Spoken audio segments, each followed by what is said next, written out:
there's an issue of just being too big. So we talk about too big to fail, but what about just being too big in terms of political power? So I've been around long enough to have worked in the Hill and worked in Washington when we still did separate commercial banking from investment banking. And there was what I thought a pretty healthy dynamic. They fought with each other constantly. So if the commercial banks wanted to get into the securities business, John Dingell, who was the chair of the Energy and Commerce Committee, who had jurisdiction over securities, said, no way. And if the securities firms wanted to expand into commercial banking, the House Banking Committee would say, no way, that's our turf. And so they had their competing constituencies, but they kind of offset each other and limited each other's power. Once you repeal Glass-Steagall, they became one big lobbying blob. I'm sorry, but they were. and you're still seeing that now. They've got tremendous power. And that's why we're those who support stronger capital requirements and other key reforms are in this rearguard battle again, because the lobbying power is just too substantial. And it goes beyond. This was the case in 2006, and I fear it's too much the case again. It's the money. It's just not political contributions. It's think tanks, it's academic research, it's philanthropies, the money is everywhere, because when you have that kind of market power, that translates into substantial political power. And we kind of created this when we got rid of Glass-Steagall. I'm going to still press you. See, I think if we hadn't broken down the barrier between commerce and banking, it might not have mattered. But So you say go all the way. So let the big tech firms buy banks. No. I'm saying the opposite. Oh. I'm saying once you wear down the barrier between commerce and banking, right.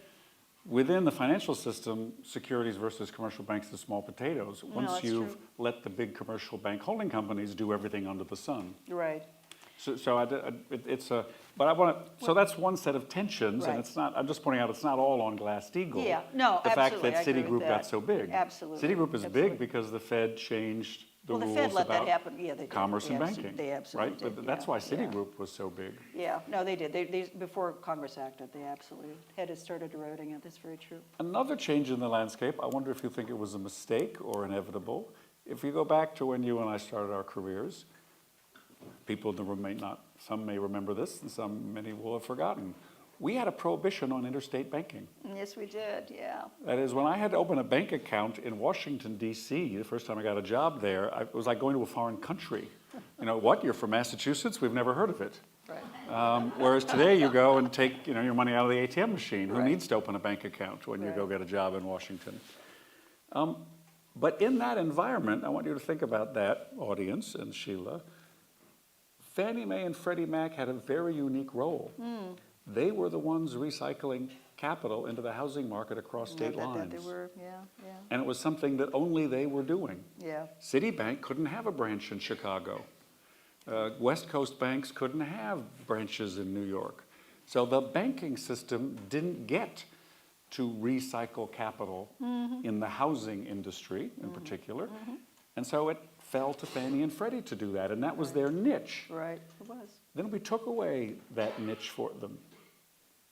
We did. Through over the course of the early 1990s, and the interstate barriers came down. That's and so interstate banking is another change. Do you think it was a mistake to go interstate banking, or is that just the course of history? Yeah, no, I think I think that was inevitable. I think, and that fostered some competition that I think that was helpful. I would say on the larger issue of Fannie and Freddie, I agree. Once we it all comes back to a matter of regulation, and you have to understand. Another lesson learned is self-regulation doesn't work. Actually, that's not a lesson I learned. I never believed in it. But you need regulation of these entities, whether it's a Fannie and Freddie that have in these implied government and direct lines of credit, or a bank that has insured deposits and access to the Fed and implied, too big to fail, which the market kind of assumes. You need regulation.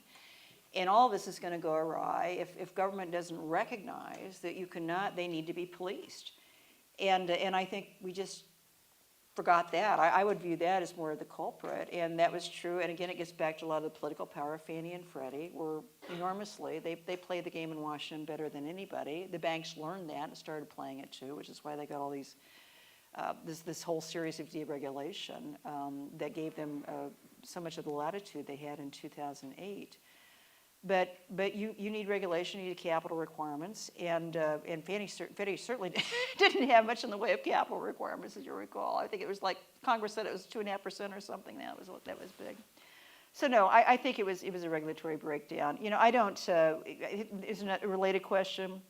Do we subsidize housing too much? Do we worship homeownership too much? I think homeownership is good in the traditional sense of helping build an asset. We started using mortgages as a way to strip equity as opposed to homeownership as a way to build equity. I think that was unfortunate. But do we need all the subsidies for it? I don't know. Do we need Fannie and Freddie? Do we need the mortgage interest deduction? We provide a lot of subsidization for mortgages, and has that too much skewed economic resources into that sector? We're creating a broader drag on economic growth.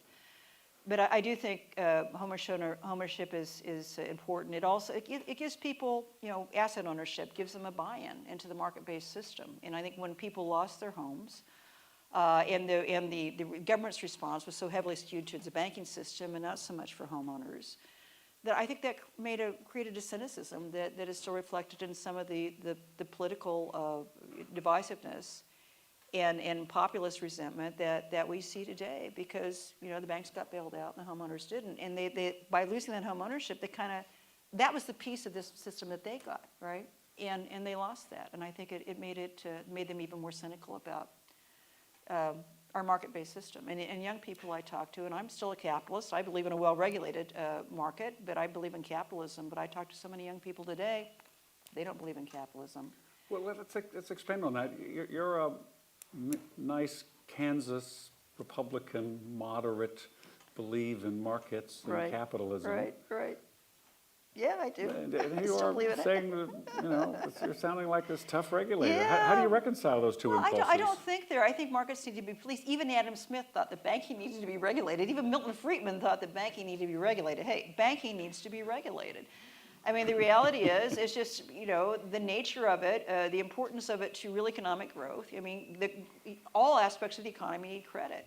And when you have these government supports that you need to make the system continue to function at a downturn, but that increases the incentives to take risk at taxpayer expense. So no, I think things like deposit insurance, they absolutely create a market distortion. I think on balance, it's still good to have, because people need peace of mind. They need a place. They can keep their money. They know where their money is. They know their money's protected. They know it's going to have stable value. They know it's there to pay their rent, to their mortgage, the doctor's bills, whatever. And deposit insurance gives them this, but there are absolutely trade-offs in terms of creating incentives for institutions to take risk with other people's money. And so you need robust regulation. You need smart regulation. You don't need bureaucratic regulation. You can have the appearance of regulation that's not very effective. But things like tough capital requirements, absolutely. You need that to address the distortion that's otherwise caused by these government supports.